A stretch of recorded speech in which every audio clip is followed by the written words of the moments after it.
Pak Ustaz, apakah ada dalam Islam tentang syariat, tarikat, dan ma'rifah? Jika ada, tolong dijelaskan Pak. Ada, itu istilah. Ya, syariat itu ada. Kalau nggak ada syariat, bagaimana kita ibadah? Ya, ada syariat. Syariat itu cara ibadah. Syara'a lakum minad dini, kan? Kami telah syariatkan dalam agama. Ma wassa bihi Nuh, yang telah kami wasiatkan kepada Nuh, serta juga nabi-nabi yang lainnya. Di teman-teman sekalian, din agamanya, syariat, cara mengerjakan isi agamanya.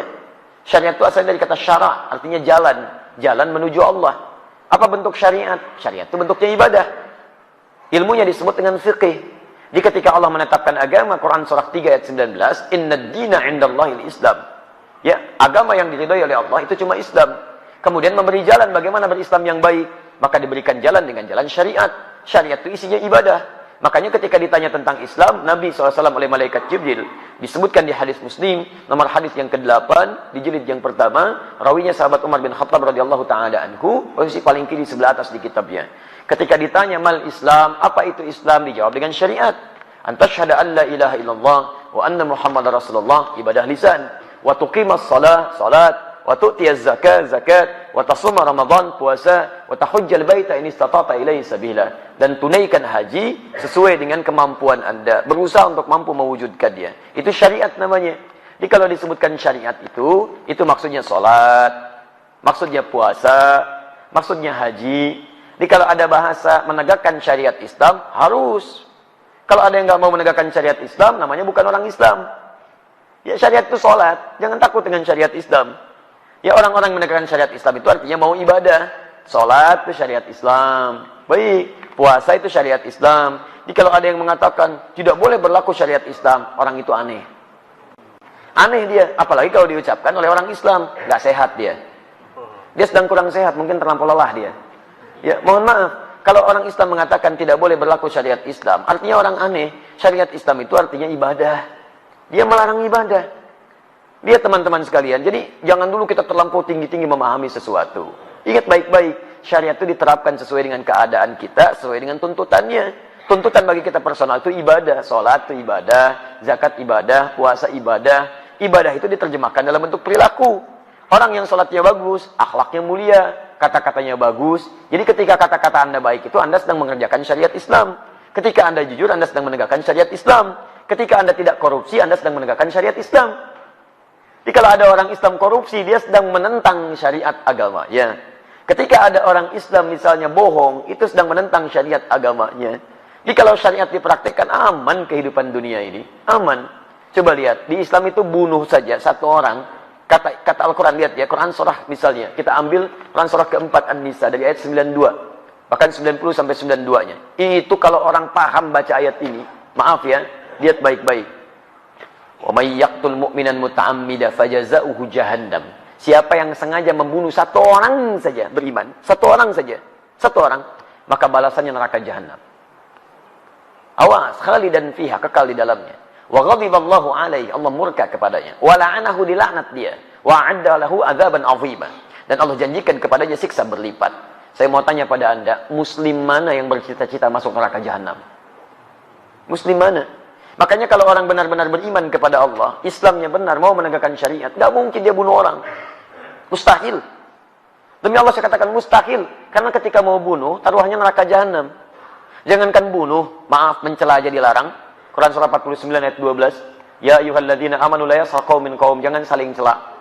Jangankan saling cela, matanya aja nggak boleh lihat yang tidak baik. Quran surah 24 ayat 30 untuk laki-laki, 31 untuk perempuan. Ya, jangankan untuk menendang, jalan yang sombong aja nggak boleh. Quran surah 31 ayat 18, wala tamshi fil ardi maraha. Ayo jangankan korupsi, mau curang aja nggak boleh. Wailul lil mutaffifin. Bahkan kata Al-Qur'an, aduh daripada dipakai mencuri, potong aja tangannya. As-sariqu was-sariqatu faqtu aydiyahuma. Pencuri laki-laki perempuan, daripada tangannya dipakai perbuatan kotor, potong aja tangannya. Paham ya? Jadi kalau orang menegakkan syariat Islam dengan baik, aman, polisi tenang tugasnya. Wah, santai aja minum teh.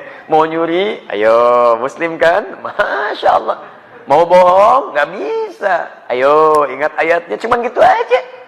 Gampang tugasnya. Masya Allah. Nggak ada pekerjaan itu. Baik. Jadi tenang teman-teman sekalian. Nyaman kita. Silakan cek zaman Nabi. Berapa banyak tingkat pencurian terjadi? Cek zaman sahabat dan sebagainya. Lapas gak akan penuh kayak sekarang. Sekarang membludak dan sebagainya. Ya kalau orang paham, gagal mencuri, gagal ini, gagal itu, gak akan bisa. Ujung-ujungnya apa? Ujung-ujungnya tenang kehidupan kita. Itu syariat namanya. Baik, cara untuk mengerjakan syariat disebut thariqah. Thariqah itu jalan, cara. Bagaimana caranya? Belajar dengan ilmu. Dengan ilmu. Dulu sahabat ada yang mau sholat, ilmunya belum bagus, belum belajar dia.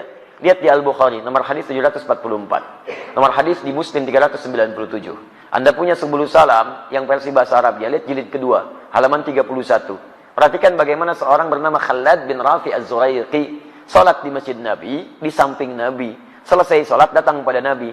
Fa'atan Nabiyya sallallahu alaihi wasallam faqala assalamu alaik, salamu alaik ya Rasulullah. Kata Rasulullah sallallahu alaihi wasallam, "Waalaikumsalam warahmatullah. Irji' salli fa innaka lam tusalli." Balik lagi salat karena Anda belum salat.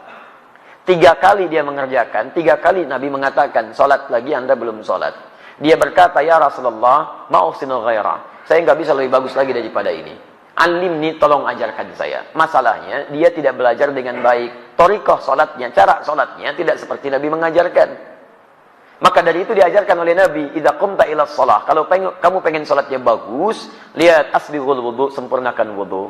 Tsumma istaqbilil qiblah, menghadap kiblat yang benar. Kemudian takbir sampai dengan salam. Diajarkan oleh Nabi. Di thariqah itu cara beribadah dengan baik. Caranya bagaimana? Belajar berilmu. Maka turun ayat-ayat tentang belajar. Nabi aja belajar. Turun Quran 96 ayat 1 sampai 5. Iqra bismi rabbikal ladzi khalaq.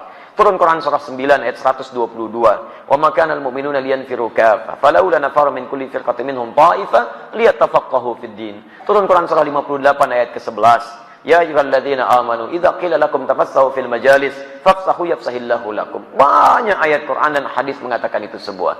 Ya, muncul hadis misalnya hadis riwayat Al-Bukhari nomor hadis 71 di Kitabul Ilmi, posisi paling kiri sebelah atas di kitabnya.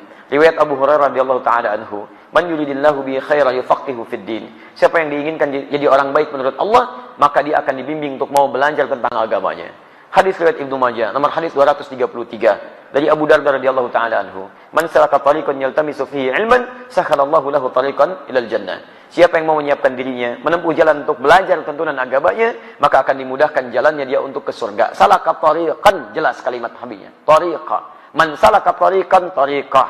Jadi belajar itu adalah bagian dari sarana untuk mendekat kepada Allah dengan mengamalkan nilai syariat. Kalau tariqahnya sudah bagus, syariatnya sudah baik, maka ma'rifah dia. Ma'rifah itu kenal dengan Allah baik, kenal dengan dirinya, kenal tugas-tugas hidupnya. Kalau orang sudah kenal dengan Allah, tahu bagaimana sifat Allah, tahu bagaimana memanggil Allah, tahu bagaimana Allah, maka dirinya akan menegakkan syariat dengan benar, menjauhi hal yang dilarang, menegakkan hal yang diperintahkan. Nih, kalau orang kenal Allah, dia mau minum, dia kenal karena Allah itu melihat dirinya. Maka karena dia tahu Allah melihat dirinya, dia tidak akan pernah menyentuh minuman yang tidak Allah sukai. Karena saat akan disentuh, dia tahu Allah melihat. Nih, lihat. Kalau orang kenal dengan Allah, keluar dari masjid, nggak akan mungkin melangkahkan kaki kanan. Terlampau soleh dia. Pasti kiri. Dan tidak akan mungkin tertukar sandal. Karena ketika akan dipakai, dia tahu Allah tidak ridha dengan menggunakan hal yang tidak Allah sukai. Silahkan. Kalau Anda tidak percaya, hati Anda pun pasti akan menolak. Coba iseng-iseng ya. Begitu keluar dari sini, pakai alas kaki orang lain. Pakai alas kaki orang lain. Begitu Anda pakai, hati Anda akan mengatakan, itu bukan punya kamu. Jangan lakukan. Jadi hati Anda aja menolak. Apalagi orang yang sudah kenal dengan Allah. Sudah kenal itu, wah, baru lihat aja. Sendalnya nggak ada. Dia nggak akan pakai sendal orang lain. Takut. Takutnya bukan takut karena yang dipakai bukan punya dia, bukan. Takutnya takut kalau Allah murka dengan diri. Nih lihat, kalau orang kenal dengan Allah, mau sholat aja, persiapannya banyak. Quran surah 7 ayat 31. Ya bani Adam khudhu zinatakum inda kulli masjid. Ya anak cucu Adam, kalau ada panggilan dari masjid, kenakan pakaian terbaikmu. Dia dipanggil, diundang sama manusia. Bahkan cari bahan dulu, dijahit dulu, pakaiannya bagus, ada pakai batik, sepatunya baru berangkat. Dipanggil oleh orang manusia, pakaian bagus. Dipanggil oleh yang menciptakan manusia, bagaimana kira-kira penampilannya. Maka orang yang kenal dengan Allah, dia akan kenakan pakaian terbaiknya. Malu kalau menghadap Allah, pakaiannya tidak disukai oleh Allah Subhanahu wa ta'ala. Malu kalau bacaannya itu kurang bagus di hadapan Allah. Menghadap pada manusia, bacaan ditata, kadang-kadang bikin konsep. Begitu sudah berhadapan dengan manusia, masih pakai konsep juga. Masya Allah. Bahkan antar pemimpin dunia, satu presiden, masih pakai konsep juga. Takut salah. Ya, takut salah. How can you do that? Masya Allah, lihat misalnya kan, di konsep takut salah, takut keliru. Berhadapan dengan manusia, Anda masih persiapan, maka bagaimana berhadapan dengan Allah? Maka orang yang kenal Allah, dia akan belajar. Takut kalau baca Al-Fatihah masih berantakan. Takut dengan kalimat. Katanya bernuntut dia bahwa pengen beribadah, tidak ada persiapan kita maksimal. Itu yang disebut dengan ma'rifah. Kalau sudah mendapatkan ma'rifah, puncaknya disebut dengan ihsan. Ihsan itu disebut di hadis Muslim, nomor hadis yang ke-8, di Al-Arba'in nomor hadis yang kedua, di lisan Nabi sallallahu alaihi wasallam. Al-ihsanu an ta'budallaha ka'annaka tarahu, fa illam takun tarahu fa innahu yarak. Orang ihsan itu akan menjadikan semua aktivitasnya sebagai ibadah. Makannya ibadah, minumnya ibadah, duduknya ibadah, seakan-akan merasa dipersaksikan oleh Allah. Paham ya? Baik, itulah ada syariat, ada tariqah, ada ma'rifah. Jadi sebetulnya tidak aneh-aneh. Tidak harus kemudian Anda akan mendapatkan ma'rifah. Ya, kalau datang misalnya ke gua, ke gunung sendirian di situ. Istri ditinggalkan, anak nggak ada. Mama, papa, mama. Mana papa, mama? Papa sedang ma'rifah. Masya Allah. Baik. Jadi ma'rifah itu tidak harus kemudian kehilangan segala hal dalam urusan dunia. Paham ya? Ya. Allah Ta'ala alam bisawab.